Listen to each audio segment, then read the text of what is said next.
Right. Welcome to another chapter of Esoteric Book Club. We are discussing the book Ingenium by Frater Acher, discussing chapter 2, Radical Otherness. Yeah, let's go through our overall impressions of the chapter. And then maybe I thought of a fun way to start would be to define the best of your ability, define how, or talk about how you define magic, or how you see magic, and because I think this chapter really focused on that definition. So overall I had a hard time getting into this chapter, actually. I think it was just personal stuff going on, but at the same time I felt connected to it. It was a little bit of a different experience.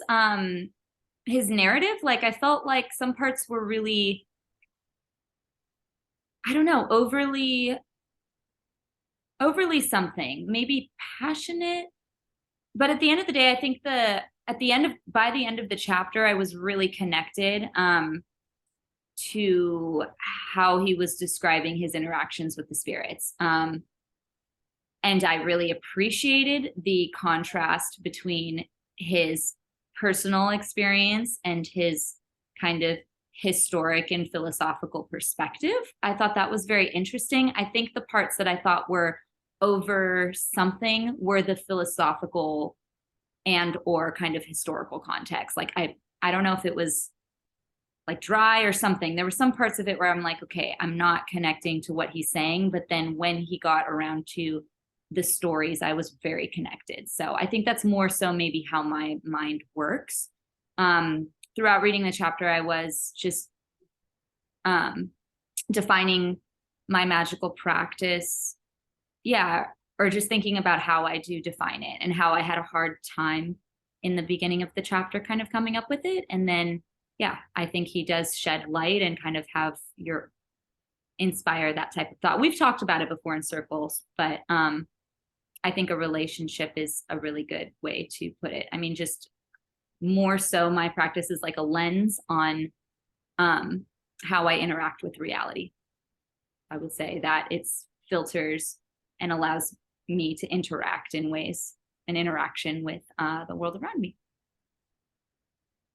Cody, would you like to start with your impressions and maybe comments on magic?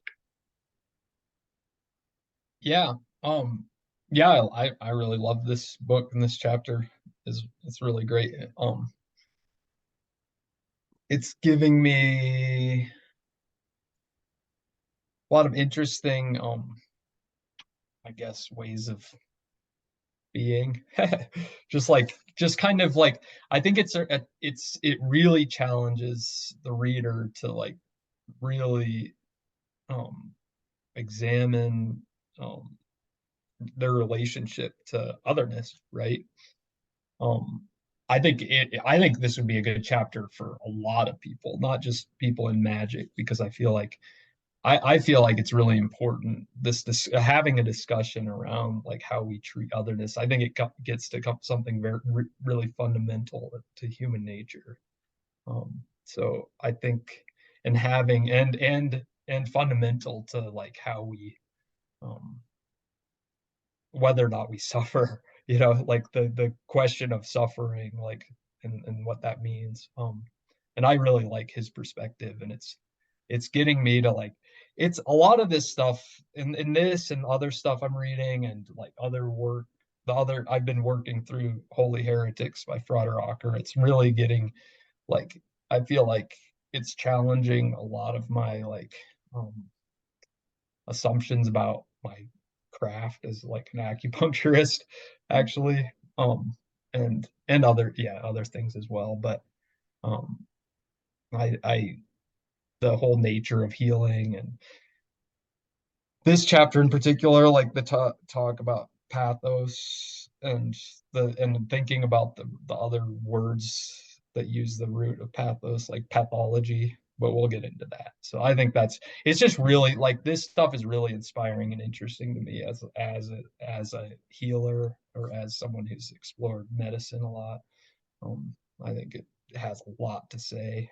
Um, and I love the graphics. I love his little diagrams because they're not like he kind of like he references them, but they're still like very like standalone and kind of like something you can really contemplate. Um, and I really dig that. Um, so yeah, I really like it. So yeah, I think I've kind of answered the question about magic.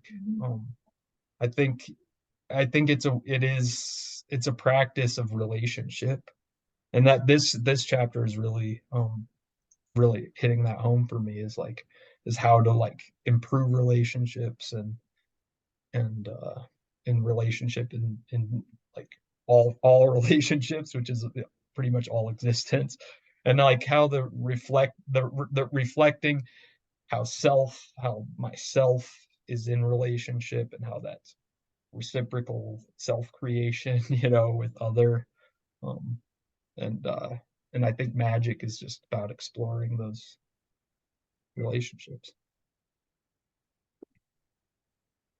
George, what were your impressions of the chapter and yeah, comments on magic? Well, he gets right into it, didn't he? In this chapter, he didn't mince words, made his point, and kept on going. And he did it in that most Frater Acher kind of way. Um, you can really tell his sort of training, his background really coming in. He has that real ivory tower academic magician background, and yet he has now gone to a place that is much beyond that. But his argumentative style, his style of exposition is extremely, you can still see that influence still continue to flow through his work. And I feel like some of those aspects of how he argues, how he reasons, even though this is a distinctly anti-reasoning, anti-sense-making chapter, he still very much is part of that tradition of arguments to present an argument to really leverage that device, which I think is an interesting magic in and of itself, to cause transformation outside of it. So using the devices, he helps you transcend those devices altogether. And I feel like that's a powerful way to connect a lot of, especially ceremonial magicians, to this stream of thought. It's really, I think it would be really challenging for someone who's really invested in in the grimoire traditions and in some of the high ceremonial magic traditions, as it really challenges many of the lore around their traditions and what it really means as far as doing magic. Um, of course, I resonate extremely strongly to everything that he is saying. I admire his ability to put things into words that I myself even would not be able to put into words. And I'm pretty good at wording and doing word magic and stuff like that. So I have great admiration for his experience. I have great admiration for his fearlessness in presenting this material with a kind of voice that has basically zero trace of uncertainty to it, even though this whole thing is about the opposite of that. It's about putting yourself out there, putting yourself into those spaces. And overall, loved it. He's preaching to the choir here. So in terms of magic, right? I think it's the further I go, the less I am able to define it. I think it really is extremely personal what magic means, and I am more convinced of that by the day. And I feel like magic is about, and this is something that I'm continuing to advocate for. Magic is an activity that you might engage in to help you become a more complete human. And I've maintained some version of that throughout many of our circles and many talks that we've had. But really is to really to really become worthy of your heritage. I've said this many times before. I am more convinced of that even now, right? It's to first discover exactly what the potential is, and then actively be working to deconstruct everything that prevents you from essentially working your potential.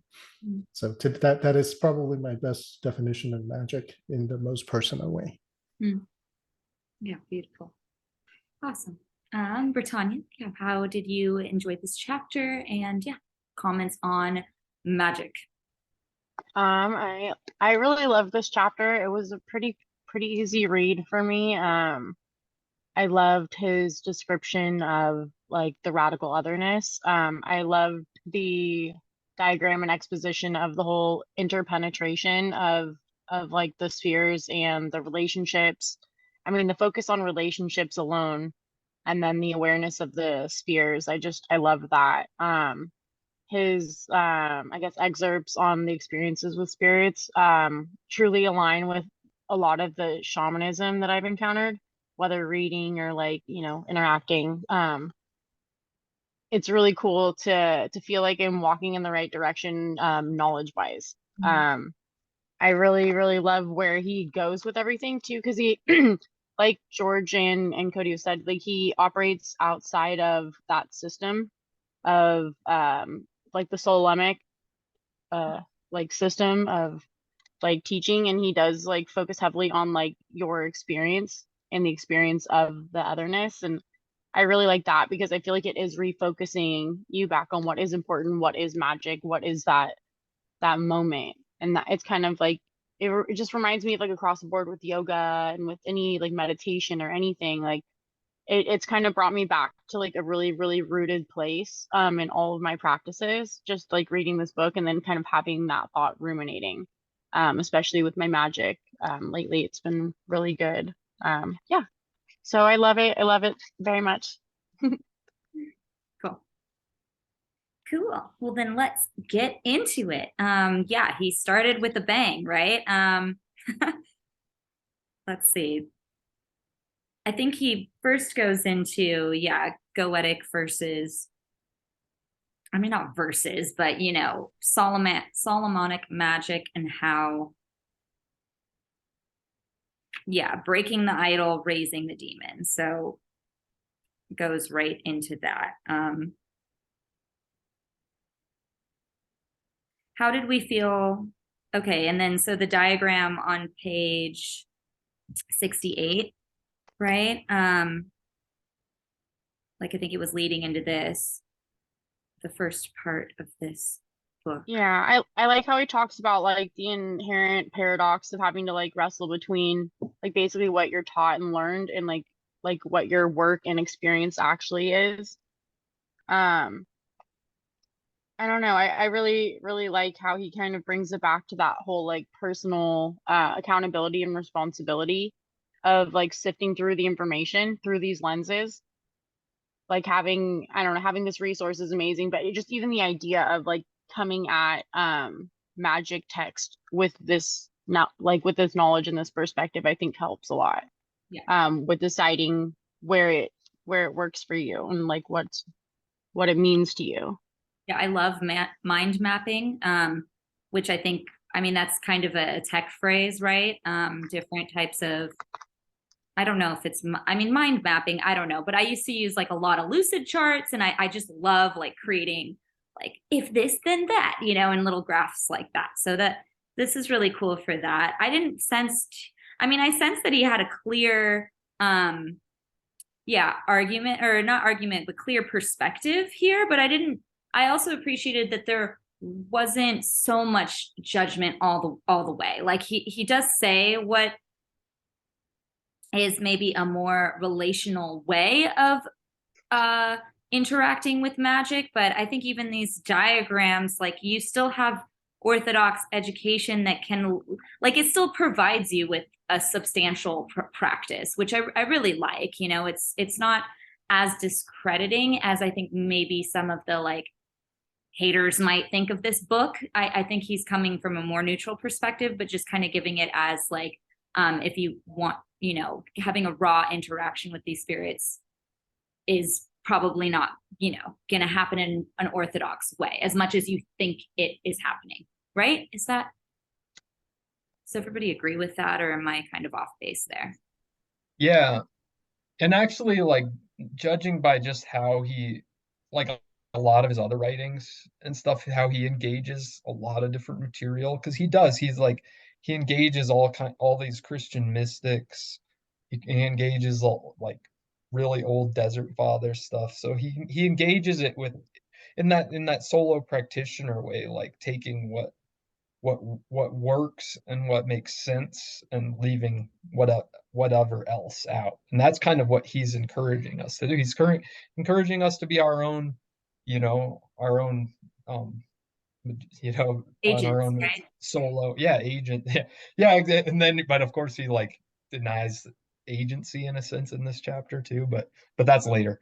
But yeah, being our own independent practitioners, and but still while still being able to learn from traditions, right?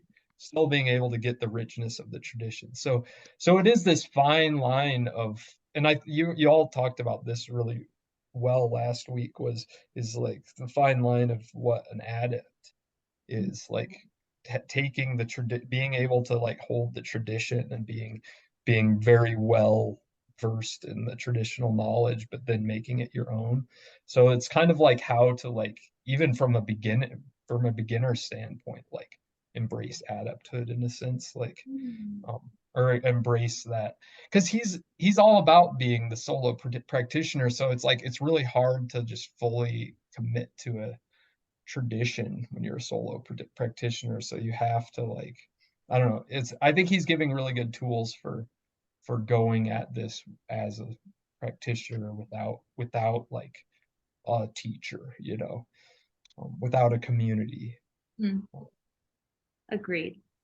I was discussing with Britannia offline, just in the early stages of the chapter when I was first reading it. I'm like, oh, this might be a little bit above my pay grade, and that's kind of a term I say when I'm not ready for that magic yet. But as I continued reading the chapter, I'm like, oh, wow, I really identify with a lot of these personal stories, and I am really like grasping it much more. So I did much more than I thought I would. So, I mean, as someone, almost 4 years into a serious practice, it's like, I appreciate that he can communicate to multiple audiences in a way that, makes you feel like you have a really good guidepost for where to go, but that you're not, by the end of the chapter, I wasn't intimidated by the work, as much as I was in the beginning of the chapter. Yeah, maybe that's more of my brain, but anyway. So I'm going to No. throw an interesting question out for all of you. Who do you think is the intended audience for this book, and more specifically this chapter? I mean, I've heard him actually say what his intended audience is. So wait. What's that? On a Your on a answer. podcast for the book. But Well, I mean, what is his answer, right? And then what is your response to that, I guess? His answer is like anybody. It seems like the answer, and I it was a while ago, so I don't remember precisely, but what my memory is that he kind of like he wants beginners, like he likes the idea of a beginner reading this book. And I mean, I don't know about the chapter specifically, but I think he also thinks it's valuable for anybody, like anybody in the on the practice. And his whole thing is like he's very beginner's mind kind of think, like he likes the beginner's mind idea. So like he wants anybody approaching his book with that beginner's mind. And I remember him saying that specifically. With respect to otherness, right? Can any singular encounter not be a beginner experience? Is that even possible when you're encountering such things that transcends all of our forms and all of our structures? And especially today, we have thousands of years of accumulated and broken. It might be broken for a particular tradition, but combined human, this last post ice age sort of iteration, we have a lot of stuff to work through. And so encountering the radical other, I think by nature of the encounters is extremely every encounter is new. There is no baseline experience almost, aside from a familiarity of encountering and your reaction to it. Everything has to be allowed. Everything is like new. So it makes total sense to me that he really liked that beginner mindset, because really every single encounter is a beginner. You don't, you are the beginner and you're just kind of going through it. You're allowing that experience to happen. I think that's the, your capacity for it might increase, but essentially there is no sense, right? There's no history. There's just experience. And then subsequently, whatever you do with that, right? Or don't do with it, it doesn't really matter. I mean, I agree, but I will say, and I think that's, I think there does take a certain amount of tact in being able to adapt to otherness at a way that gracefully works in with your life.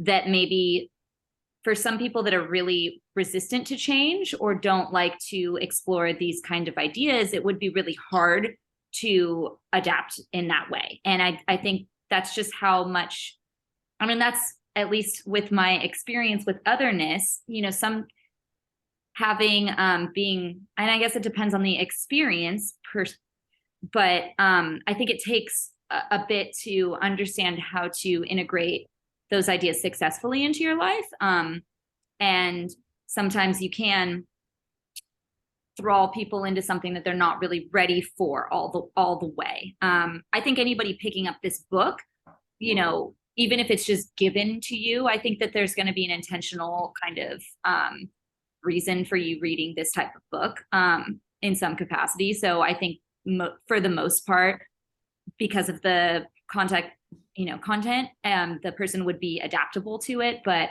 I do think it could meet some resistance in terms of like overall, it could challenge. I mean, we saw the the reactions of the book have been mixed.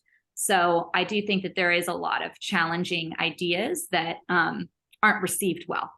And so I haven't actually looked at any sort of anything anybody else have said about this book. Can you kind of clue me in as to what are the mixed we reactions? were talking, I think weren't we talking a bit about it last week, or did I just make that up in my head? You mentioned it, but I don't know if you talked about it a little bit, but I don't know if you All right, went into great detail. Let me dive into that, yeah, before I start talking about things I don't know about. But continue. I mean, my point was that I do think it would cause some controversy amongst some people that don't have the tact to navigate the content material and integrate it in a successful way. I mean, a book is just a book a book is, as Gordon White would say, it's like the book is itself a being that you're interacting with, right? So like any being can rub anybody the wrong way. It's like, and just reading a book is like, yeah, I think it's good that people would have an engagement with the book and be challenged by it. And I mean, whatever comes of it, like to me, it doesn't really matter. I mean, they'll get what they get out of it, at least solidifying their own viewpoints, which is fine, against it. But Tanya, who do you think this book is written for? Who is the intended audience? Well, I agree with you guys on the beginner and like the whole concept of like everything is kind of new and beginning in the sense of otherness, that every single encounter and experience is like a very unique one. But I also kind of think that he wrote this for people who have tried to go a Solemic or more orthodox route and aren't finding it there, in a way where like, I don't know, it's like when you learn something in school but you didn't learn, like you're so interested in it you go research outside of school because you're just genuinely interested in a topic. I still do that all the time. I do like side quests and research and like, like if he name drops like a cool quote here, I go look at that book, things like that. And so I feel like he is kind of reaching for people too that maybe have taken an orthodox route that aren't finding that natural, like raw or like, I guess, like, I don't know, unobstructed connection. It's more of like an experience that he's talking about instead of a process. You know, and I think So there's a difference when you become more of an other and you become an observer of a process instead of in an experience, you're an interactor or a participant. So I think there's a greatly different type of knowledge being imparted when you have those different approaches. So I think maybe he's trying to get people to have a more full version of themselves in their practice too. I think it's fascinating that he wishes that beginner would encounter this book. I think encounter is probably the best way to talk about it with respect to somebody who might be new to practice of magic or some mystical or esoteric practices. In a way, right, his writing excludes those people in a very real way, because I mean, just to understand the context of what he's talking about, that he just assumes, I think there is almost no chance somebody who's just picking up the book and just random guy, no background, or very little, or some kind of desire to begin a practice would find any sort of value in this, aside from the human side of things, when he's talking about colonization, right? What a beautiful way to talk about colonization. But can you really understand his arguments within the context of his arguments, right? Aside from the human side of it, right? Those human analogies of colonization. And here in the sort of the the $64,000 question, right? If a beginner encountered this book, what are your instincts as to their, how they can possibly benefit from encountering this book and going through it and maybe going, what was that all about? Well, I mean, that's where I get a little, I would say it would potentially, it demands a certain type of self-inquiry. I mean, the solo practitioner path requires that. It requires you to do your own legwork, which I feel for a lot of people that take comfort in a set path, that would be really challenging. And it could, I mean, I don't think that's a bad thing, that like derailing a practice per se, if it's not, but it could do that potentially, which I think would result net positively for a person that's interested in having deeper relationships with spirits and otherness and yourself, because it goes there, but it requires a lot more self-inquiry, which I think a lot of people maybe don't want to do. Don't know. And maybe find comfort in like the order path or in like a Solomonic magic path, because it would provide results that have been tracked over, experience, as much as it's maybe not useful for magic's future. I'm not quite sure. That's a bold statement, but I mean, I'm right? kind of a beginner and I'm encountering this book and I find it insanely helpful in it creates a metaphysical way of experiencing without a structure. Like, he gives you parameters without building a ceiling. You know what I mean? Like, there's no walls or ceiling. He's just giving you like this lens to see through and then this other lens to see through, and he's just kind of comparing them to, in a way that you can kind of see which one fits your eyes better. It's kind of like going to the optometrist and you're like, which one looks clearer to you? And I feel like he's kind of doing that for you to experience, like showing you like how to kind of dial in which direction you lean towards most and how to like interact with spirituality and magic moving forward based off of that, which it's cool because he's not dissing you for being one way or another, but I think it's kind of like having different learners, whether you're visual or auditory or whatever. Like some people need structure and some people don't, but I think he's trying to train people out of needing structure in a way too, where he's encouraging you to think for yourself and be accountable and critical of what you're doing, but also be very open, which I don't know. I love the eloquence of that dichotomy. I don't know. He does a great Agreed. job of the approach. I love how you guys are saying you don't know a lot. I think that's tremendous. I think it's wonderful actually. But I'm interested in hearing Cody's perspective on this, right? Well, mainly I'm having a hard time picturing what a beginner actually looks like. I mean, like you have to have a certain just to even like comprehend the style of writing, you have to have like a certain amount of developed I mean, you come from a developed comparative religion, right? intellect, right? Religious What's study that? background. You come from Yeah. a and a lot of, you know, he offhandedly mentions like just the breadth and the Mhm. depth of material that is at his disposal must be immense, right?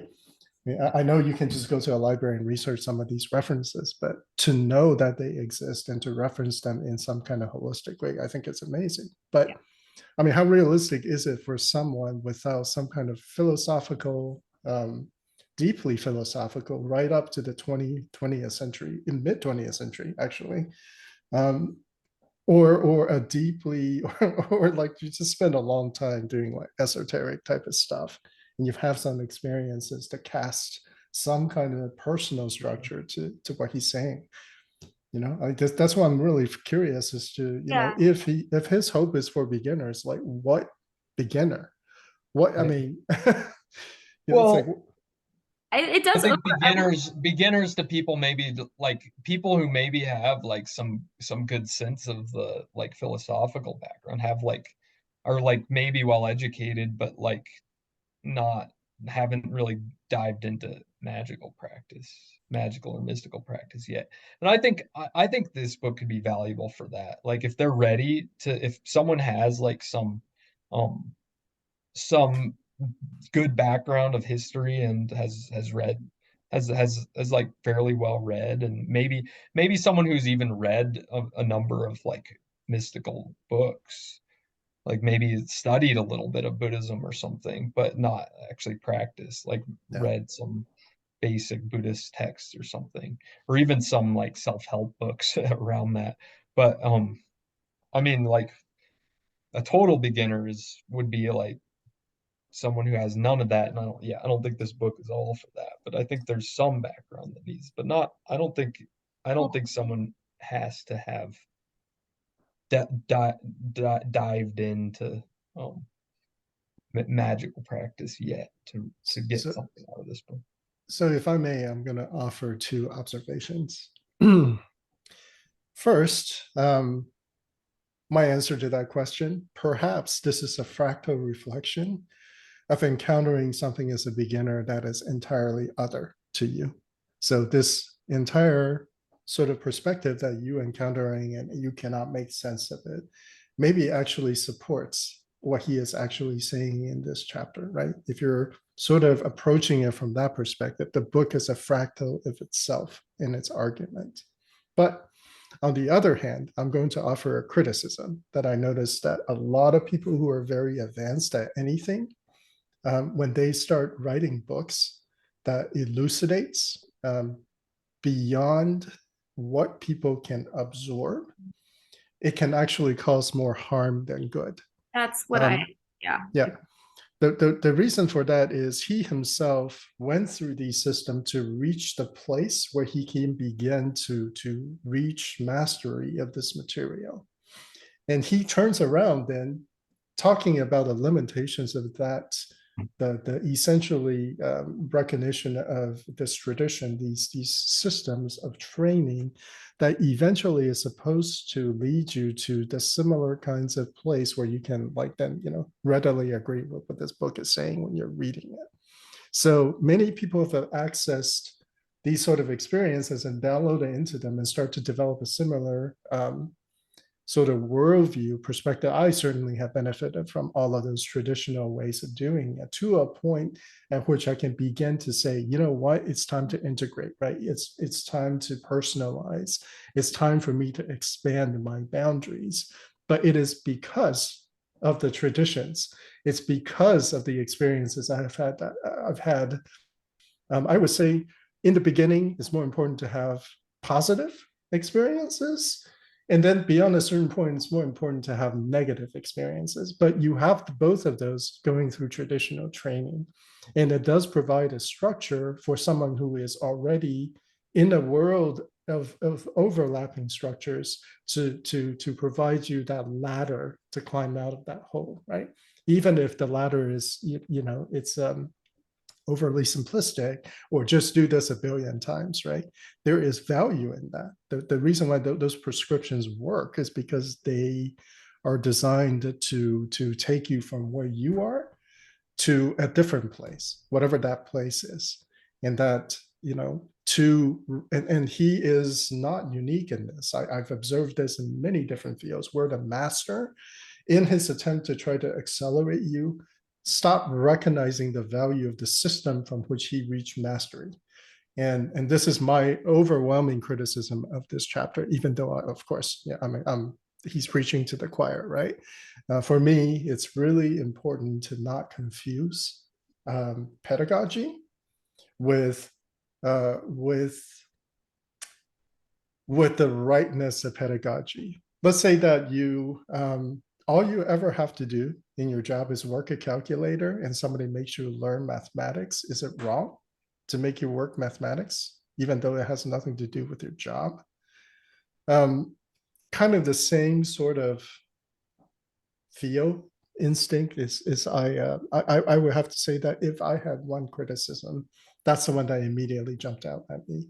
And certainly, on one hand, I admire that fractal nature. Potentially, if this is even what he intended, it really doesn't matter what he intends. And if it does actually have that sort of effect on someone, I think it's admirable, right? You're literally, you're literally creating this reality, this way of engaging in someone, right? By presenting with this material. But on the other hand, I do detect that voice of, I'm going to lift the veil way too quickly for you, and while I see a lot of value that this will add to your a lot of acceleration, or a lot of missing pieces, or a lot of hidden keys. In my experience, those things are earned. You can't give that to someone. Like you have to. But it is, having said that, it is great to have encountered this, only to figure out later, because it's back there somewhere, right? When the time is correct, that key presents itself, and you can quickly unlock that lock, instead of taking an even longer time to try to unlock it, or even identifying a key. You have something to key to, right? You're keying in on that key somewhere in the back there, and you can access it quickly. I think that's the value of circles, right? Circle does not promise any acceleration for you. It does promise, however, that through the sheer exposure and repetition of just hearing this stuff over and over again, that eventually, right, it will take you to a place where you can lock it a little faster. You still have to earn it. So my long-winded way of saying those two observations, I feel like I really need to get that out here. That's not just all admiration and agreement, because that's not all I felt when I went through this material, at least this chapter. Yeah, that's a good critique. I think that's that's really like great that you can recognize that, George, because that is not an easy thing for a writer to do. Yeah. Well, to be able to, I mean, and I think anybody in academia, there's like an idealism in academia, or people who are adepts at whatever they're doing, to that, like, and that's like the classic college professor problem is, like, it's really hard to be a teacher, because you're always gonna be way over. You can so easily be way over everybody's head, with not know what you're actually talking, not know your audience. I felt and thereby be like the information can be taken the wrong way and be twisted, turned to. Yeah, I mean, Haley, I'd love to hear. I know you were coming in with, hey, I really have that. I share some of that feeling. I'd So love yeah, to I hear. felt overwhelmed like a bit, I mean, I expressed that in like, I think every one of my comments I've kind of said, like, I don't know a lot of these references, but I agree, but I do, just like in kind of periphery knowledge, and I don't retain historical facts as easy. So that's why, yeah, but my mind works in this way. So I'm very excited and I really enjoy this material. And it is a brilliant guidepost for where I'm going to go. I need structure still, and I know that, and I have to kind of reel it in, because it's like, no, learn some of the planets, learn that, do kind of your due diligence that you had set up for it, but know that this is in the background, and that these experiences in here that he talks about interacting with spirit, that I have faced in similar ways, like he has, not quite to the same impact, but in very chaotic and like not beneficial to my life ways all the time. So like, it's good to know that my practice can lead me to a place where I can integrate those experiences more effectively in a how do you say off like abstract or off the cue or off the cuff kind of way, in a more goetic style of interacting, improvisational, like a more improvisational way in the future. However, I'm not there yet, and I recognize that in myself, and I need to get there, but that's great. I know now where I'm going. And this book is theoretical. I mean, I think like he definitely has, and I don't know if he's mentioned it in this book, but he's in Holy Heretics, he mentions like Josephine McCarthy's Querelle a lot, as like really solid foundational training for. I know he really likes that.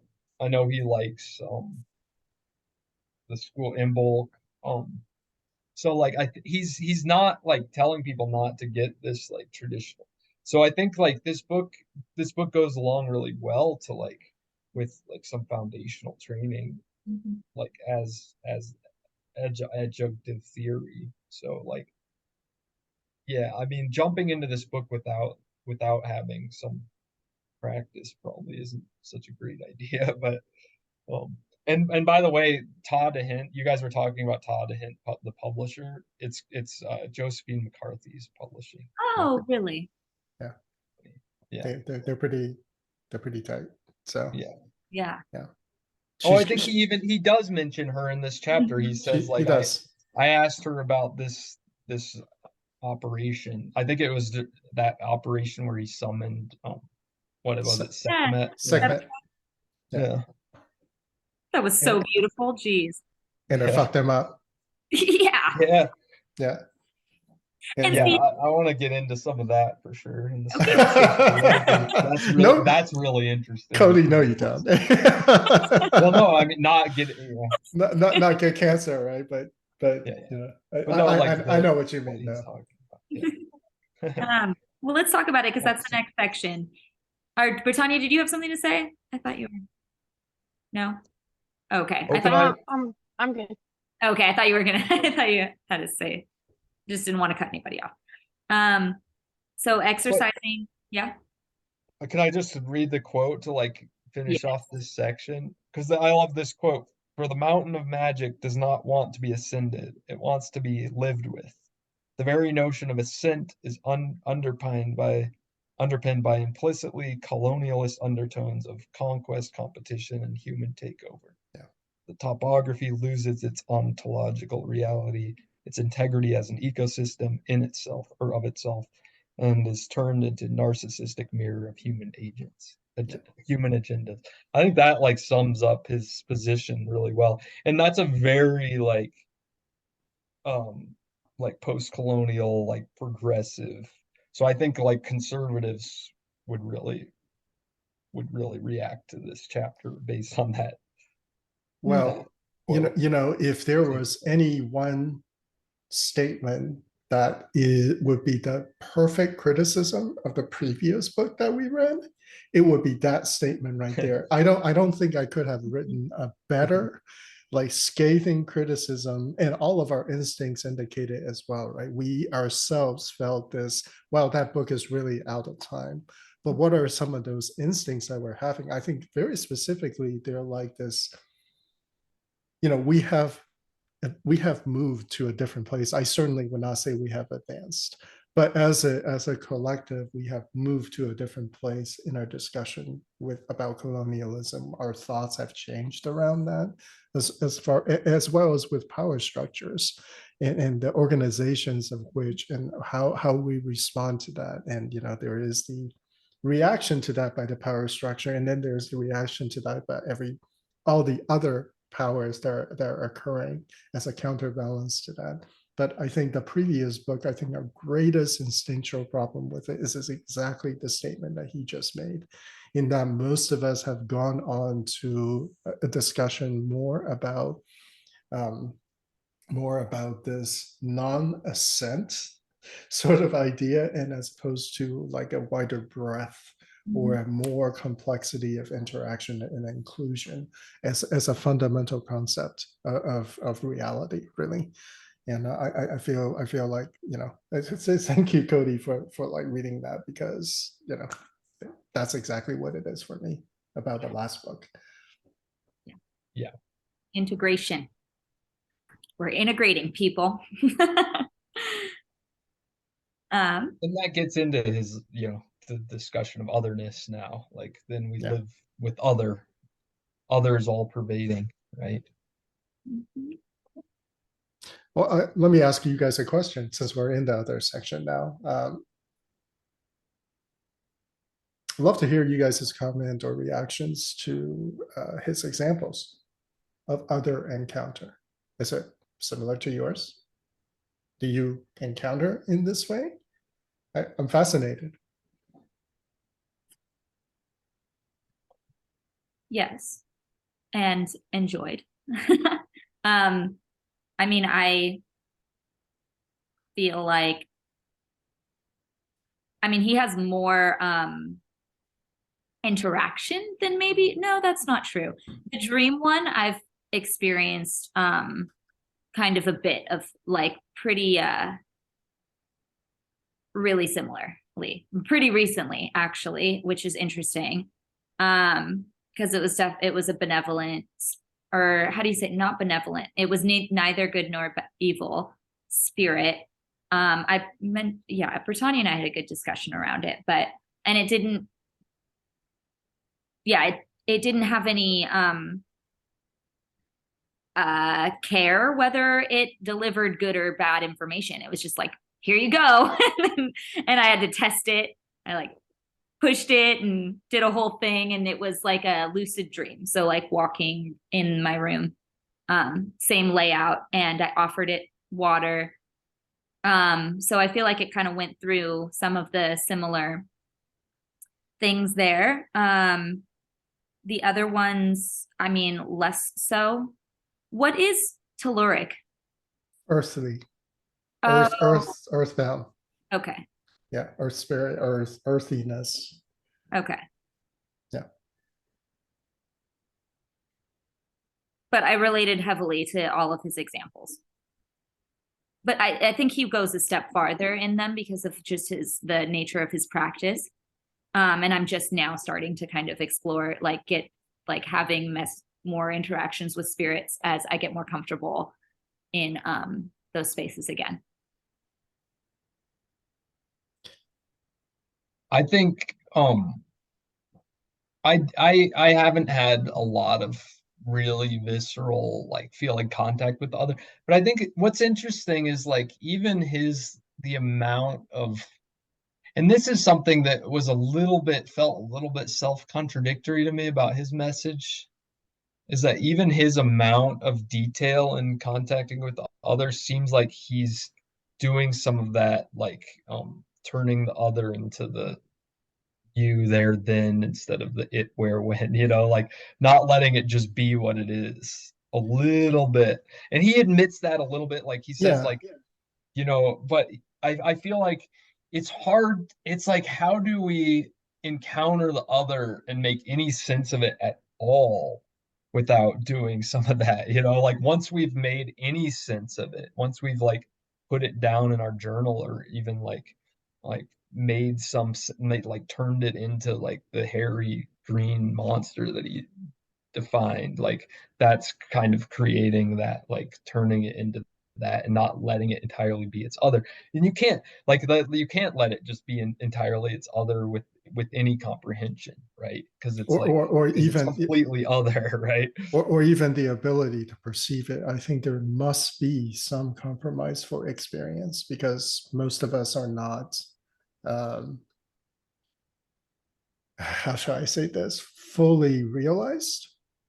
We don't have the capacity in our current state of really hard to say, because it's hard to put, difficult to put into words. Uh, Locked inness. It takes work to be less locked in or more flexible. And that flexibility even only takes you so far in terms of even sensing, or even be able to organize any kind of experience. Like you might not even know it's happening, because it's not even within your ability to know something is happening. And even if you are able to wrap a structure around it, you still need a degree of flexibility to sense make, right? To even to be able to sense it. And once you sense it, you might not know what's going on either. So, this his double challenge, and he acknowledges this as well. I have to write about this, so I have to take it closer, so that my variably abled, variably mature, variably realized audience can still have some kind of relation to the book itself, right? Can still kind of know what I'm talking about. I mean, it's I can in my mind's eye, I see him sitting there going like, how the fuck am I supposed to do this, right? Like, how am I going to do this? And I think yeah, it's all of those same paradoxes that Cody just mentioned. And I feel his pain. I feel his pain. So yeah, and speaking of pain, the pathos, like, and that's like where that's the edge, right? That's like where we allow ourselves to be like penetrated, as he says, by Yeah. the other. Allow ourselves to rip open and be vulnerable. And it is dangerous work. Like he said, he got testicular cancer potentially by that work. Um, so it's like, and it's but it's still like that, but it's like, how do you walk that edge? Like, where do you, how much can you be vulnerable, and how much can you, but that's what I feel like is the what is like beautiful about magic. And what's beautiful about his system of magic is like negotiating that edge, right? Is like Yeah. learning what you can handle, Mhm. learning the amount, and there's even a quote I quoted, another one, basically like he's saying that you have to have a certain amount of ego strength to handle this stuff, right? You have to have like a certain stability in yourself, like to be able to hold yourself together a little bit, but so then you can push the boundaries. Or Um, let yourself disintegrate, and then yeah, having the will coherence to pull yourself back to pull together yourself back afterwards. together. Yeah. It, Yeah, both sides that of the was same the coin. quote. Yeah. Yeah. But like, and this is what like the word pathology like comes in. And that's what we pathologize, in so doing, we're like wrapping a structure around the other that we can deal with, right? Yeah. We like that which affects us, that which is penetrating us, that's which is hurting us. We say, oh, this is the structure. This is the bacteria that's causing my infection, right? Like, so we can fight that bacteria. But of course, like it's the bacteria, but that's not, it's the bacteria entirely what's causing your infection. It's like your immune system and your relationship to the bacteria and Yep. your whole history before you got the bacteria, you know. It's like, so there's like a much bigger thing that's like way beyond like comprehension. It is truly other, and even the bacteria itself is other. Like we don't, like we can picture it, we can have like a microscope, but it's still like totally foreign to us, you know, what it is, like what the like true meaning, what the true thing is of bacteria. So I find that really interesting, like pathologizing, like wrapping these concepts around things so that we can, and that's like, and it's problematic. I mean, that's like like the downfall of Western medicine, I feel like, or like the like I think it's great that Western medicine has done that. Don't get me wrong, but it's also like it limits it so much that it like that hurts it hurts the whole as far as like considering holistic medicine.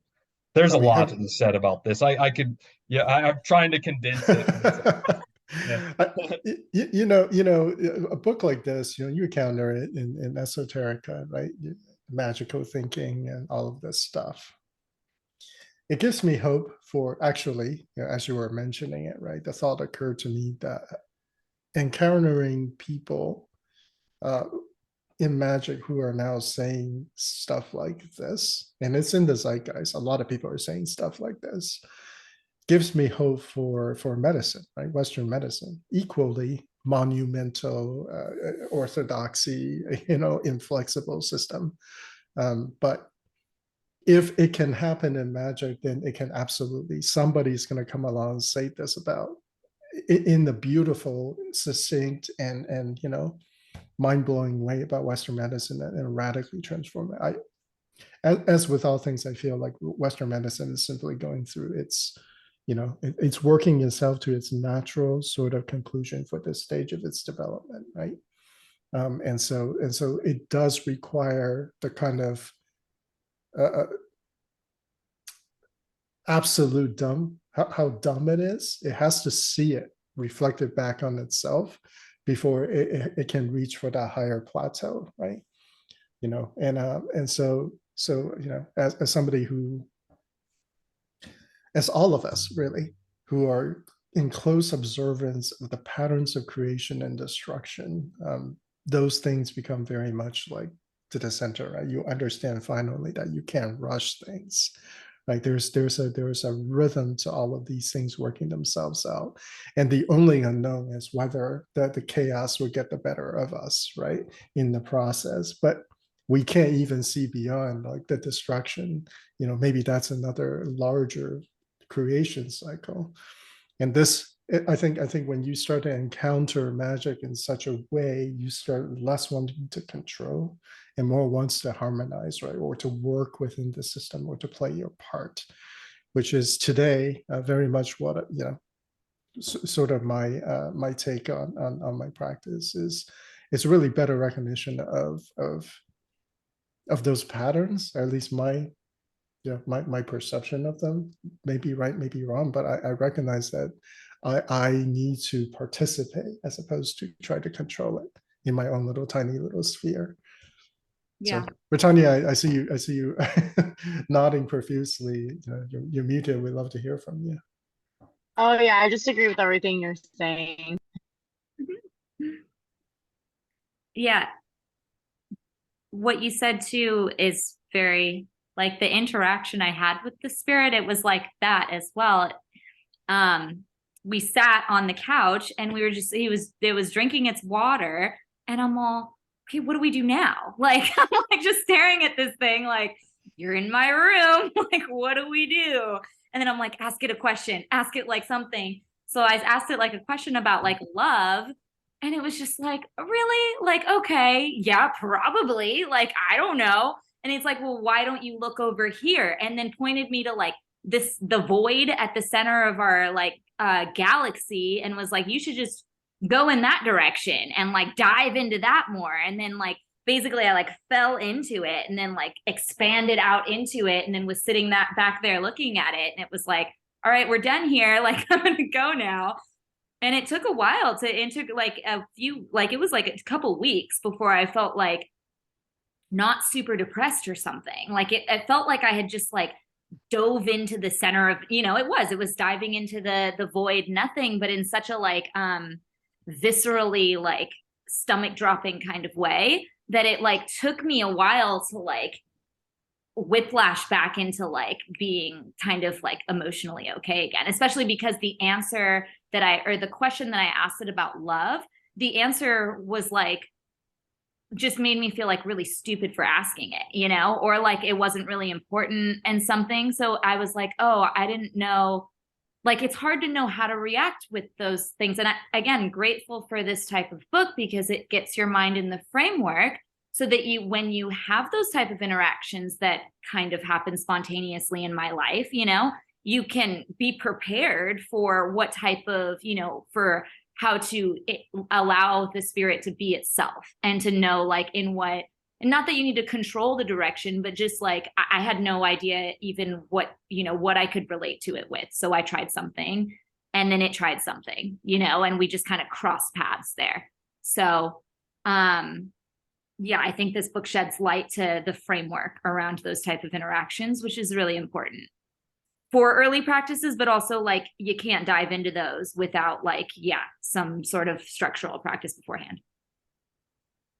Was that spirit encounter, did you say it was in a dream, or was it in ritual, or was it just sitting there? Dream that it was really like I was like really awake. Like it was a dream though, but it was my Very dream, lucid. very lucid, and the whole night was funky.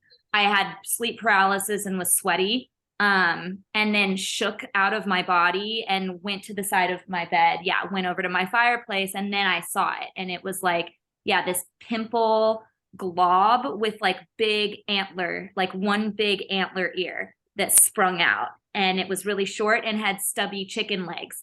So it was like this whole like creature, and I was super, and so I had to shove it. Like I shoved it twice and it just like plopped over. Like, why are you shoving me? Like what? Like, ugh. And then I'm like, okay. And like after the second time, I'm like, okay, I'm sorry. Like I didn't, it's like water. Like I need water. I'm okay. Go sit on my couch. Like you're gonna be okay. I went over and grabbed it water and I tried to turn on my light and it was like, oh, okay, I'm sleeping. Like this is a dream. Like but I'm very awake in this dream. And grabbed water and then that happened. And he pointed you to the void when you asked him about love. That's amazing. Okay, wait, how do you interpret that?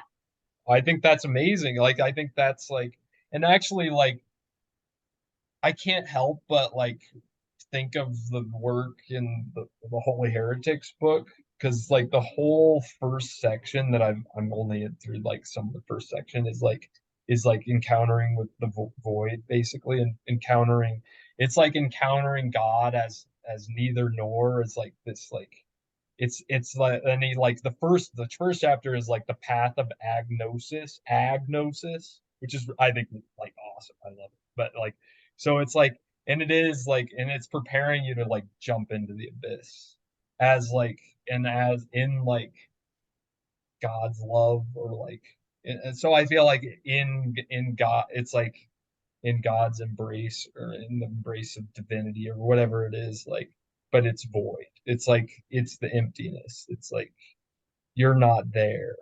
Mm.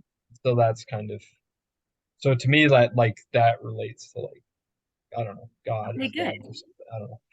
Well, there's some connection because I was like, what the heck, I mean, I No, knew. I think that's like, well, I mean, I think that points you to the ultimate, like asking about love, but like what's the ultimate love is like embracing the abyss, or like passing through the abyss and uniting with divinity or whatever.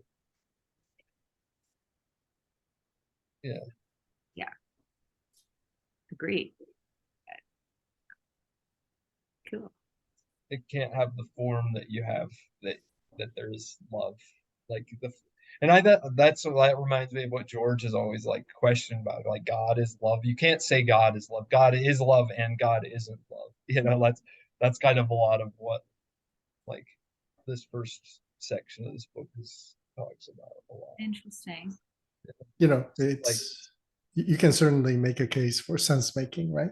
About love in, Yeah. in our attempt to quantify something unquantifiable with a term that we ourselves have a hard time quantifying, right? It seems to transcend. You know, it's one of those things that we all experience that transcends the rules, right? It helps break rules.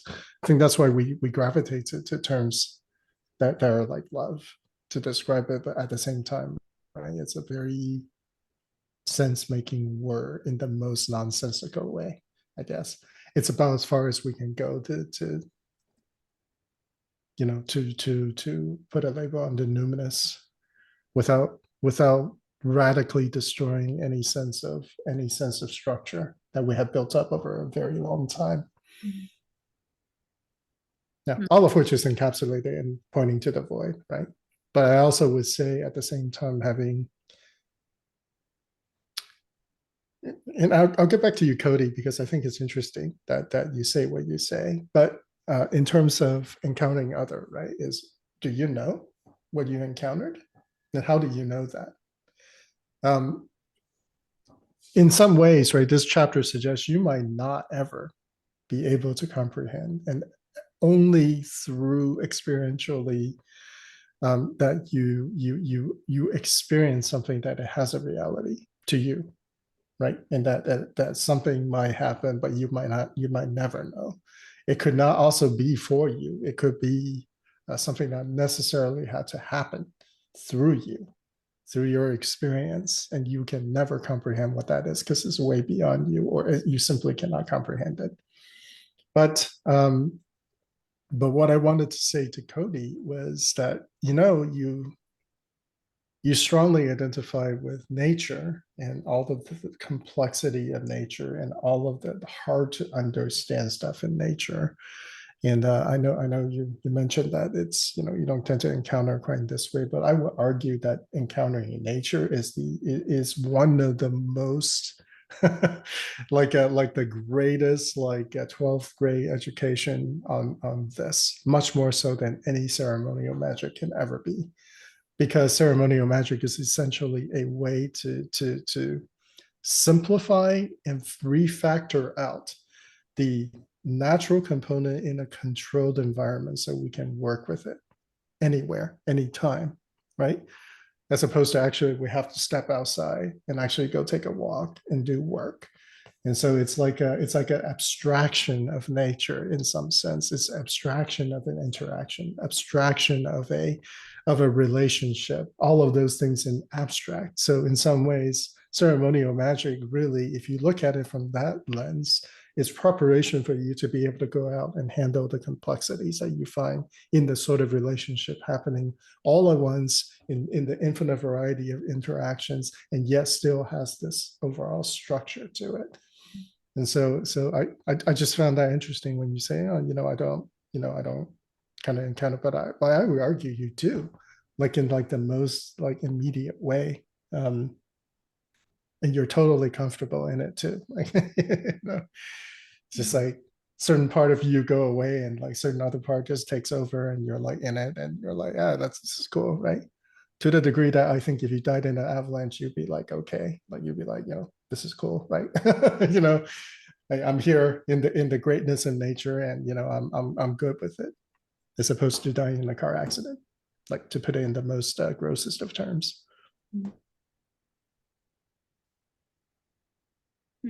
Yeah, I mean, I think to some degree that's right. Um, yeah, I think there's more doing the work in nature to become more like that. I think is my path a lot. Like that's what I do. And then I like doing vision work in nature and stuff too, like envisioning myself as an eagle soaring through the canyon and stuff like that. While I'm feeling the wind and all that stuff. Yeah.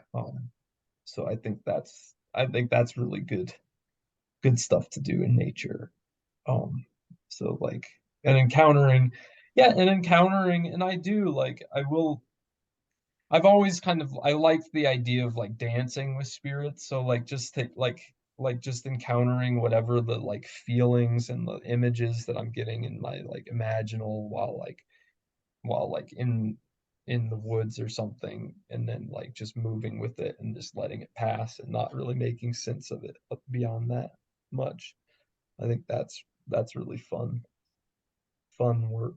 Um, it's kind of like, and I think like when we kind of, a lot of times when we hang, and I feel like in a sense like people can like really hang on to demons and stuff that they summon, and like, and it's like it's like a way of like holding it's, and actually like my partner was just reading a book by Pema Chodron, interestingly enough, and she's talking, it's a Tong Lin book, but it's talking about how like she's saying like, she's like spitting out something like we hold on to illness as like to like define ourselves against the void. So basically like we're holding on to an illness, a pathology, in order to like not feel the void, in order to not feel like totally uncomfortable, like the ultimate otherness, which is the void. I think like um and I just found that really interesting. So it's like we can hold on to demons and stuff as like as something like as part of our identity in a sense, and they're still other, but I think we like we create a we create a form for them to like to reside in us, and then they become an illness in a sense. So I feel like this is kind of a certain pathogenesis that we have, that we're like holding on to these like demonic forms. It's like holding on to any sort of anger or vengeance is like that, right? Like where you just hold on to it as a definition of yourself, but and you're trying to control it in some sense because it feels bad, but you're like trying to control it, and you're trying to control the outside, but really you're just holding on to this so that you don't like, so that you don't lose yourself, right? So you're like creating your ego around it, so like you're holding on to this illness. Very much the So same with like practices like cutting, right? You're imposing structure in your otherwise very what you perceive as out of control, um, out of control reality, right? That encounter with otherness is too intense, right? So there are other things like fragmentation, the personality, or like dissociation, to the degree where you can't even remember across different aspects. So I think all of that really does, speak to our such a fundamental need to make sense. To make sense, I think he even talks about it in this chapter in those exactly same way. That sense making is such a fundamental part of the human condition that mythologizing, telling stories, that it is essentially our answer to like the ancient ones, right? As we would say, to like the to like beings like Thulu, right? Like absolute embodiment of unintelligible like chaos. Um, and yeah, I think it makes a great deal of sense. We most people do they take on the strategies that they do because it's the best that they can do, at least at a certain point in their lives. So I would very much agree with that. so I guess, yeah, like, so I guess this speaks to just having some fluidity with that, like understanding how to well, again, it's understanding relationships, understanding how you're interacting with various elements of your um, of nature, of your awareness, of your consciousness, of yourself. I mean, because self, even I hear, what is it, the sphere of the self, the nowness, I hear now. I hear now, yeah. Sphere, that's, to me, that's like totally ephemeral itself, that's like, it's like, I mean, that, like Jason Loop's course, like that's the first thing we did, right? Is like, who am I? Is like, and recognizing that it's like totally ephemeral, and that like, and that's like really terrifying to, you know, especially at first, when you first encounter that idea that you're like nothing, and so like, what do you hang on to is the question. What do you hang on to construct your identity or some sense of meaning and self. But it's at the same time, like two sides of the coin again. If you want to polarize it in that way, then the other side of the coin is, infinite freedom, right? Wait, Like how so? literally, Expand. well, if there's no limitation, it's all chaotic, then you can create anything out of it, right? But that is assuming that you have you've chosen agency, right? You chosen to perceive the world with agency, even though it might be entirely illusory, this freedom that you have, which is the conundrum of choice. Do you really have a choice, or is it all predestined? I mean, we've been arguing about this junk for thousands of years, right? There's no resolution to this question because we can't know. Like we might be able to know for physical reality, but what about the other less fixed realities that we work with and encounter all the time? So it, it's yeah. I like magic because it breaks down the sense of self and allows me to rebuild it in ways that serve me better, I guess, or serves better, allows better interactions, I guess. And I mean, that I don't think he really gets into that, but maybe not until the next, moving on in the book. But yeah, having those type of othering experiences, I think he does expand or go into expansion a little bit here, right? Flow between you, I, you, and it, and having your experience be broader or less broad. I mean, that's part of this chapter, right? Another interesting question for all of you. Do you think you can get to other without the intermediate? How did he call it? The experiential realm? The use? The you there then. Yeah. Yeah. Do you think you can plug your wetted finger right into the socket of other without the intermediate? I think that's how it's other, right? So, I mean, we could just use, I guess, my example and let me know, maybe I'm thinking of this wrong, but I had no earthly conception of, a pimple with an antler ear and chicken legs, and a funky face that would just appear in my room. So I feel like that went from I to other real quick. I mean, maybe, but again, maybe that's something that I have seen. But it asked you for water. Yeah. Oh, so what? Okay. So you were interacting with it in a way that is very much An in the experience. you. Yeah. In the you-ness, there is a real visceral sense of interaction in the you realm, right? Okay. There was a form, there was a give and take, right? There was a request. These are all very, from the I to the you interaction, from the first to the second person, if you want to put it in this way. Yeah.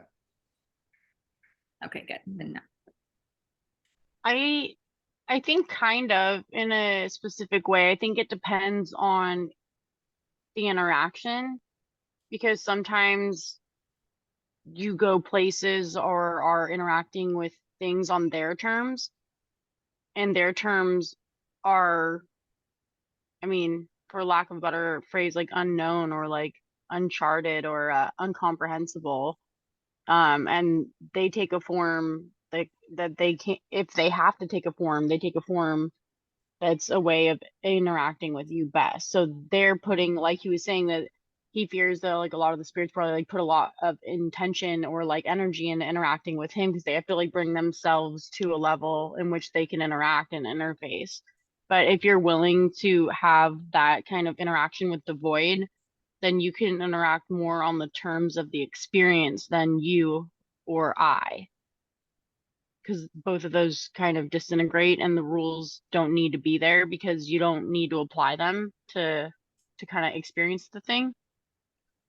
I don't know. I have a lot of interactions like he's had in the examples, but I feel like a lot of of the time I've practiced with like a lot of abstract. Like you can tell the energy of a thing without having it to look like anything or be labeled as good or bad or, you know, or even physical at all. And so I think it's harder to explain that, but I think that that's kind of where I guess that intermittent IU thing kind of dissolves, and then you're both just like two others. And like you know that there's like a distinction between you two, but you kind of don't need to know what or why, because like the whole point is like the experience of the interaction or the connection in that moment, not like the vast infinite that's behind both of you that explains like who and what you are. That goes into your I don't know. synesthesia, right? Probably. Yeah, I think so, because he was talking about how or and even in like my I'm doing like a hypnotherapy certification, and even with like the shamans, like they're talking about how synesthesia is linked to like meditation and visions and stuff in a way that you like have a muddled sensation of visions, so you don't rely heavily on like earthly sensations as much because you're already abstract with your sensations, so that's like a comfortable way of perceiving, so it makes it a little easier to like go there and do that with no terms really. It's actually more relaxing because sometimes when you like have to like fit like a story into a narrative or an archetype or a meaning, that's where it kind of like, I don't know, it doesn't work out. Like you literally are in the thing and it's like, oh, like it like basically is like telling you like you're not going to be able to comprehend this while we're experiencing this, so you might as well not even try. Like you'll get there like at some future point, but like don't even do that right now. You're going to waste the interaction time on that. Yeah. But yeah. Yeah. And so often like fitting the experience into an archetype is like it's so easily manipulated by other people, you know. It's like that's what like because other people can tell you what your experience is, and like yeah, and then give you stories to back up your experience, and then like yeah, yeah, I just well, think that's ridiculous. experiences can be like perverted by expectations too. Like, I mean, I think I can see why he would say that, even like because I think that the structure of magic is very helpful to me, but I also can see how he would say that that could be like dangerous in the sense that you're giving up the freedom of experience for like I don't know, more like above the board type of interaction, but I don't know. I think it's nice to have like a calibration or like, I don't know, coming into magic and encountering this book where I'm at, I think is good to know where structure helps me to get to a certain point, and then kind of how to like trust myself to be responsible and accountable and intentional and aware enough to like take it from there. I don't know. Yeah, and I think this, I mean, we're get kind of like this is what he's kind of getting at with that the chart on the figure on page 91 where he's um the selving, thouing, and othering. It's like he's at the critical questions in particular, um like the thouing section. Whom does this serve? Who took the critical question? Whom does this serve? Who took this decision? How and why? Like in your process of encountering another person, or like the critical question in othering is, are we clothing otherness in a projected you because we can't stand not knowing it well enough? I don't know if I agree with the phrasing of that question, because I feel like it's a leading question, um, But that as a are healer, we clothing otherness in a projected you that's coming from some what in what source is that projected you might it be coming from, would maybe be a better way of asking the question, something like that. But anyway, but it's good. It's a good question. I mean, those are good questions to ask yourself when encountering anything that. But again, it's like so ephemeral, and like that's why I actually, and speaking of beginner, like I think I have to say this now, but like I feel like mindfulness practice, like basic mindfulness practice, is absolutely essential to any sort of magical undertaking. Like some basic meditation at least. And I think we've talked about that before. But a lot of people don't do that. They jump right into like Solomonic magic and stuff like that.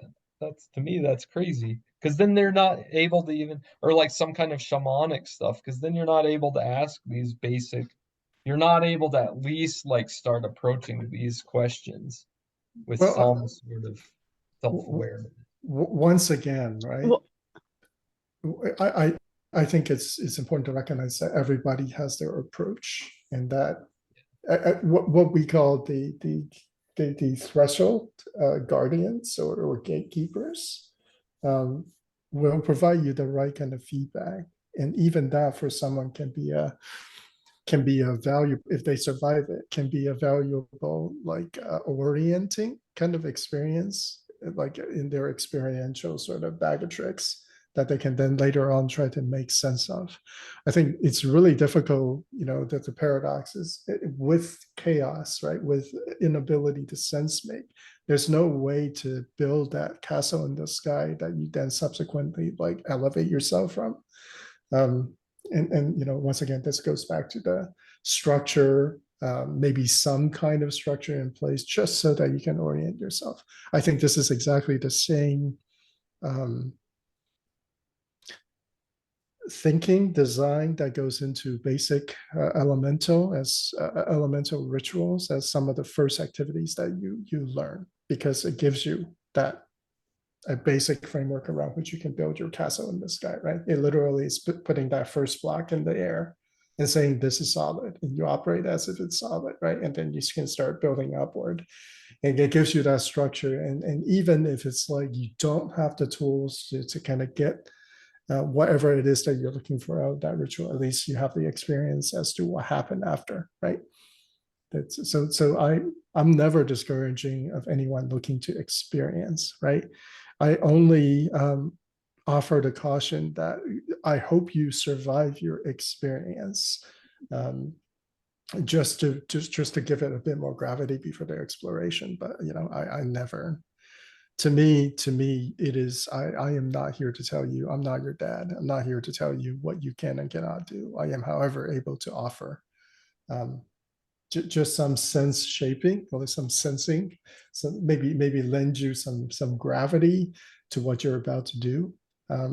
But I think some people do survive it and they come out perfect, right? We have people in our circle that did all kinds of crazy shit, and today they are like some of the most balanced people you can imagine, because they survived their experience, right? They were able to subsequently elevate themselves or make progress, right, in whichever way that is meaningful for them as a person.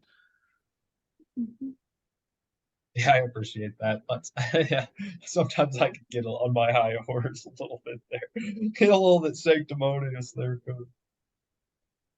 I mean, it's cool. It's cool. You can take whatever position as well, right? And that's the trade. Yeah. Infinite allowing and infinite perspectives. You can't have one without the other. I find people like QAnon shaman interesting for that reason. It just seems like certain mysticisms can be so easily politically manipulated and manipulated by biases. And like I feel like there's some like untetheredness to some of that. But again, I think like you say, like they'll figure it out.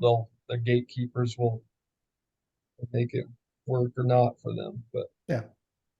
But now he's in jail, and it's like that's rough, It's like, but you know what the funny thing is? Regardless of what he says, do propagate, there are going to be some people who, through him, elevate themselves all the way.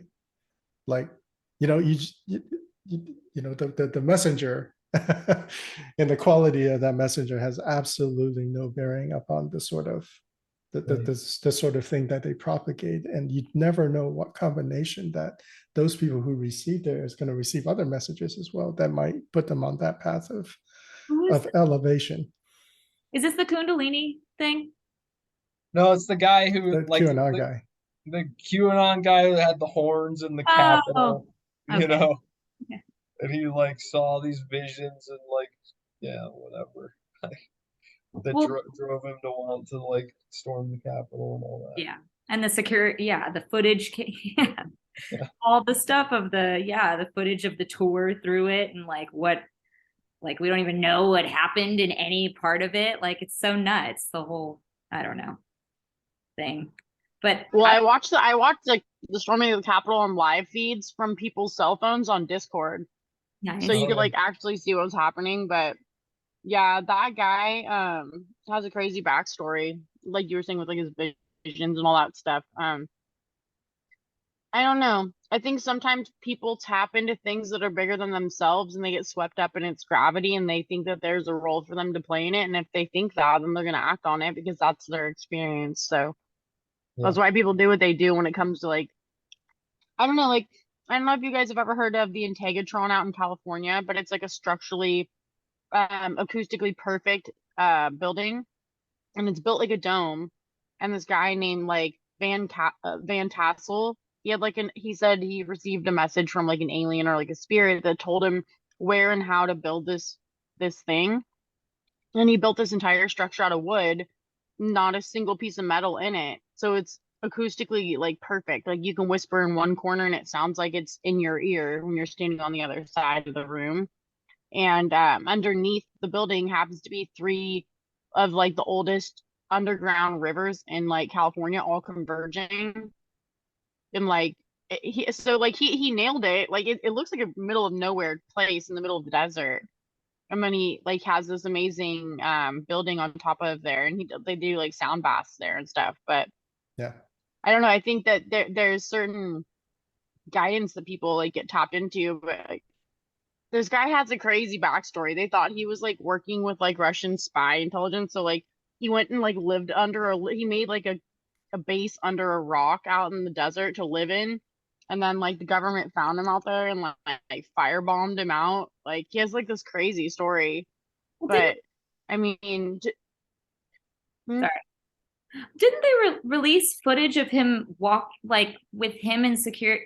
Maybe this is the biased media that I get here. I'm not quite like I don't know how to differentiate anymore between what I see, but and on the news kind of deal. But I thought they like released that he was like toured through the facility, that it like wasn't a riot, and like because the security cameras never were released, and they were just like recently released, and it was like him walking with like police officers like through the building. Like, did any of you see that, or is that It's a mess. It's like, yeah, I don't really want to talk. We don't have to talk about it. but they released the security footage to Fox News, and Fox News released whatever they thought would be like their version of. So it's like it's all biased. So it's like I know, we right? don't So know that's it's like, but we did see, there was a lot of footage by people take like live there, and they did show a lot of footage as it was happening that showed a lot of stuff. So it's like but whatever, yeah, like, but that's, I mean, the point is like the point then is like our relationship to whatever like information we get and the sense making we make of it. So it's like what are we constructing out of very little actual information? It's like, and which is like encountering otherness in some on every day, you know. If you really think about elevation practices, traditional, and I'm going to use the words traditionally, right? So purification, elevation, isolation to contact your holy guardian angel, right?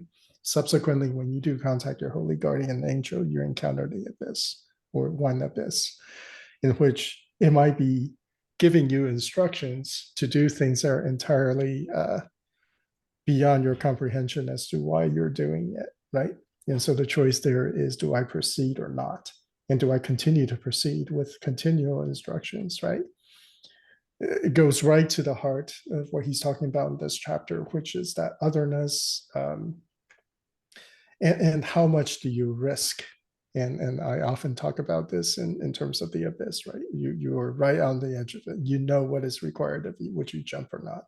So from that perspective, and if folks are having vision and doing what they do, right? Part of it is respecting that they have acted in a way that potentially can be very detrimental for their in real life existence, right?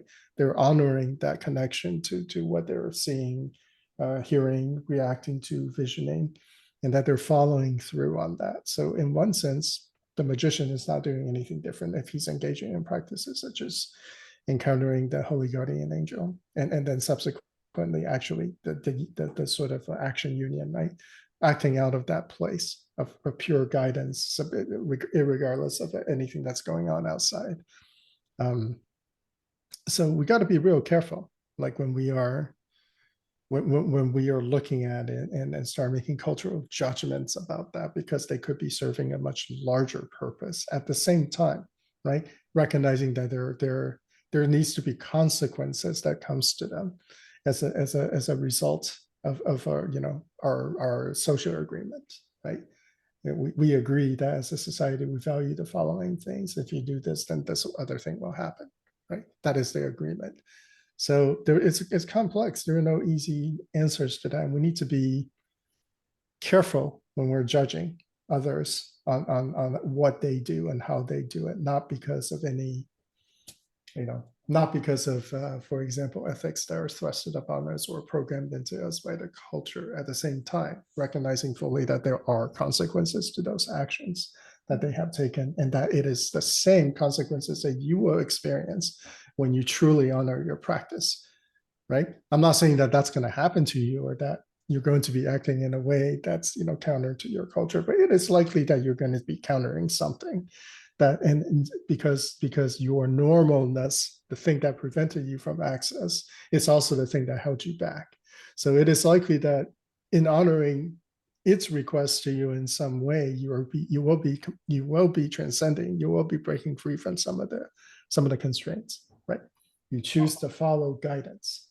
I mean, I think some experiences could be limiting though as well. Like, I think you said like events can be more expansive, like othering events can be more expansive than we are aware of in the present or whatnot.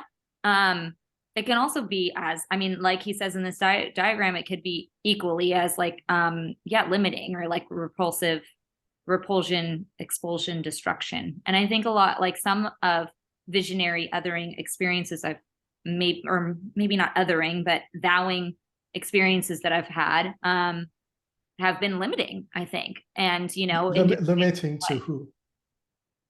To myself. Okay. Then that's okay, right?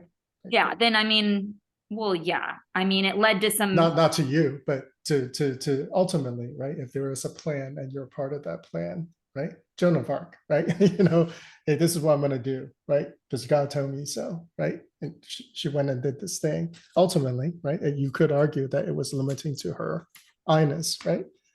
It's caused some blowback, but we're still talking about her today, right? And what she did. So, Socrates said he was guided by his holy daimon, right? Yep. And that got him killed. Yeah, we're still talking about him. So yeah. I mean, I think though, I mean, we're dealing with different scales with societal events. So yeah, I mean, I think it's an interesting time to observe that. And I think that gets right down to the heart of this chapter, is that radical acceptance of otherness and your comfort level with it.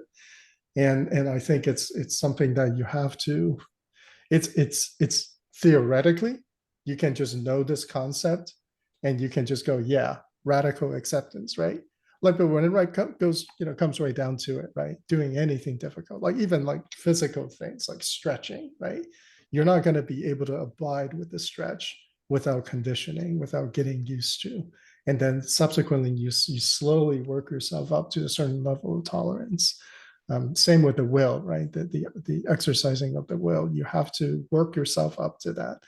And your theoretical abstract, like the Aristotelian like perfection of this concept making 100% sense has very little to do with your subjective like ability to actually enact it. And I think that the learning process is extremely important, and I think it's highlighted really quite well in the way that he described, at least in my opinion. He really does provide you that sort of gradient sort of concept around your comfort with it, and your stepping into it, and it might still be entirely incomprehensible, but you step towards more or less of that. You open or close that thing, and sometimes maybe you just choose to work in a more traditional way. But at all times, you are at least aware that there is this choice, and that you're making progress towards it, and you're being compassionate towards yourself as a human being. That you're doing the best you can. Right? It's not an idealistic thing. It's like a tolerance thing. That leads to the pathos conversation, right? Which is the last part of this chapter. Yep. We I think talk is it. about a lot. Huh? Yeah. Well, we've already discussed a lot of it, but again, some of this stuff is a little above my pay grade, so and not cool. I mean, I just use that phrase, but it went a little. That quote that he quotes, that philosopher, that German philosopher, that's like using some really like technical language there. 96. Like address dative. Okay. Like, nominative of the perpetrator. Like, Yeah. Yeah. Okay. I had to look up those words. Okay. But some of those cases exist in German, right? And Yeah. we have complements today in English. That's why they don't sound all that familiar, like a dative form, Yeah. which is a specific language construct. Yeah. I guess the guy's a language philosopher or a language theorist or a semiotics guy or something. Yeah, Well, he's a what is it, epistemology, right? What's the branch of philosophy? He's a philosopher in some branch of philosophy. I can't think of what. But Yeah, above my pay grade. But the point of is like vulnerability of like allowing to be affected and not having to be the affector, or not having to be the agent of your experience, of allowing the other to move you. He did say something about skillful navigation, right, of the otherness. So I think that is where the agency is shifted. The focus of the agency is to increase access, but not regulation of what you access. I've always loved the metaphor in contact improv dance. And I've said this before, but like when you're like encountering in the dance, you're like touching the other person, and they're like pushing against you, and you might be pushing against them, but you roll when you're being pushed. You don't just like, you don't fight back, or if you do, they react in a way. So it's like a way of like letting their agency exist and having your own agency at the same time, to where you're like in this dance, and then you kind of lose whose agency is whose in that a little bit too, which is really interesting. It's like very different than like couples dancing, where like the man is supposed to like guide the woman. That is like the example of the magician like trying to assert agency over the spirit, right? It's like creating the container for the spirit to move, whereas like contact improv would be more like this like moving with the spirit rather than just, and like it's very vulnerable, like very vulnerable dance form, and like being able to set boundaries when you need them, stuff like that is really important. But so yeah.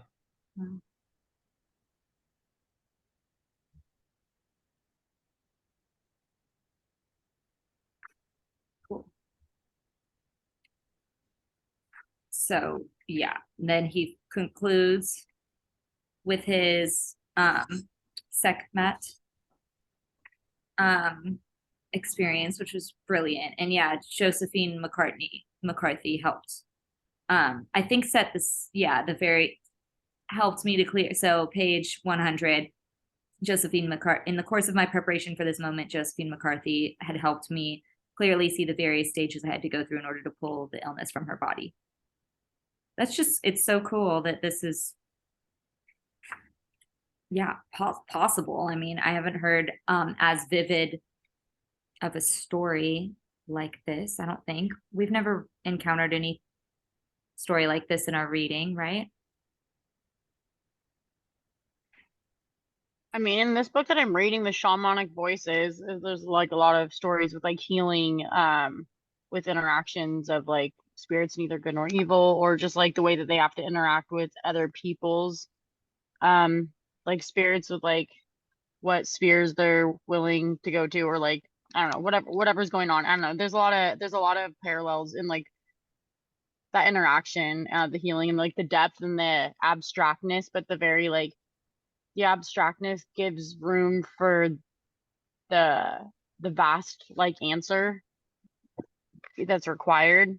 You know, you can't narrow it down any further because it would take away from what you're trying to do or say. I don't know. I really like the way that he used those examples in like personal experiences too, because I think that those were like really character building and shaping for him. So it was like impactful to read those and like that way to know like how much those experiences like changed and directed him. Mm-hmm.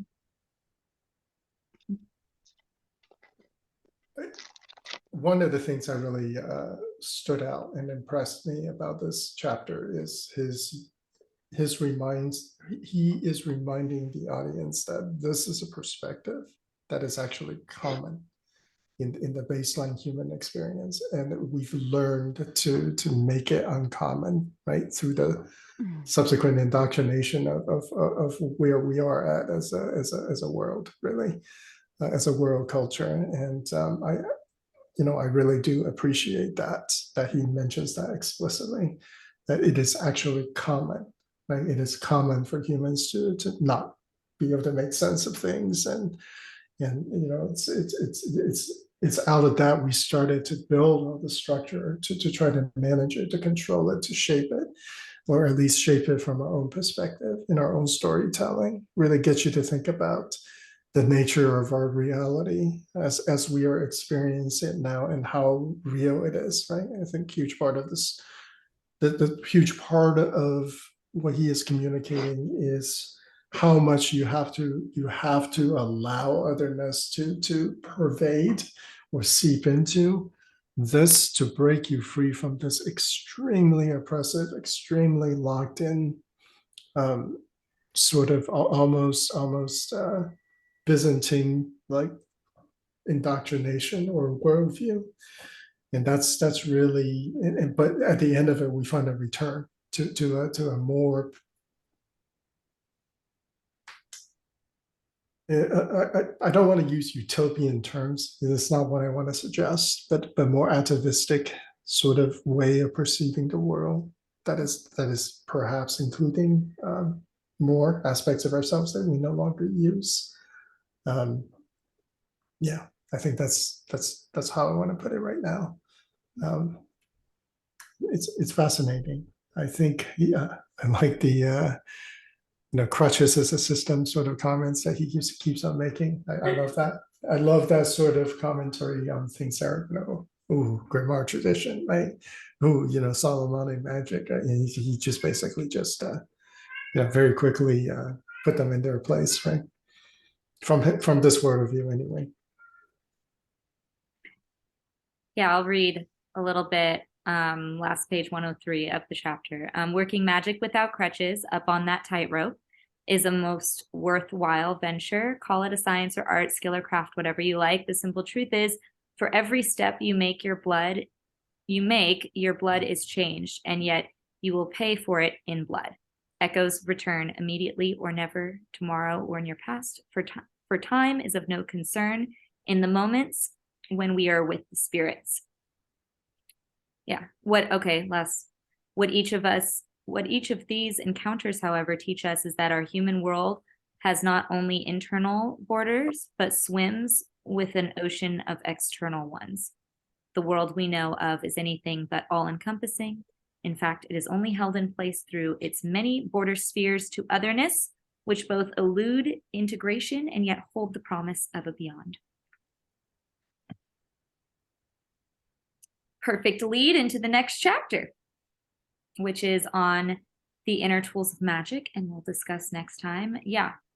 Any concluding thoughts, or quotes, or impressions? Well, I would say this. I would be actually making great use of the images in this chapter. What are you doing? What do you mean? Or what do you Either mean? What? Workings, encounters, all of that stuff. Nice. Embodiment, shape-shifting, you know, all that fun stuff that we do. Okay, cool. Me too. And same, yeah. I thought you meant the physical images, like the graphics. Well, that's what I mean. You do? Oh, cool. Yeah, that's exactly what I mean. Yeah.